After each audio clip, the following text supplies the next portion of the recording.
په مزار شریف ښار کې د جون 12مه چې د ماشومانو د کار پر وړاندې د مبارزې نړیواله ورځ ده د بلخ د سوداګرۍ او پانګونې خونې له خوا د کار د نړیوال سازمان په همکارۍ ولمانځل شوه.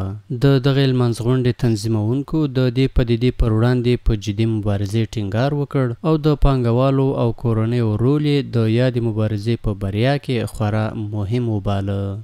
کسایی هستند که در بسیار کارهای شاخه البته موضوع خردسالان نیست، کلانسالا بسیار با مزد کم کار میکنن. از این کارها جلوگیری شود، از مجبوریت مردم سوء استفاده نشود، حتی بالاتر از یک شیفت کار میکنن. خیلی مشکلات متعدد در این رابطه دارن. تلاش‌های خود ادامه میدیم. کار شایسته با فامیلا و بزرگسالان خانواده پیدا شود تا درآمد کافی داشته باشند تا وادار نشن یا مجبور نشن که اطفالشان به کار شاخه و کار اجباری روی بیارن.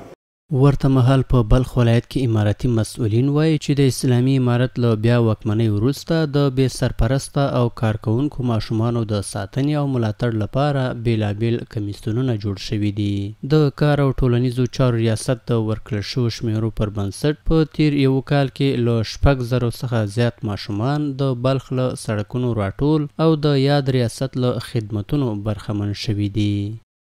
امارت اسلامي افغانستان د ګدایګرو لپاره یو ریاست جوړ کړي چې هغه ټولوي د هغو ضرورتونه مشخص کوي او بیا د هغو لپاره معاشات مقرروي. ریاست کار امور اجتماعی در سالهای 2024 و 2025 تانسته با کمک مؤسسات همکار 6332 طفل از روی جاده ثبت کنه و مدیریت قضیه شوه اینا و مشکلاتشان شناسایی شود و به مشکلات از اینا در کل رسیدگی شده.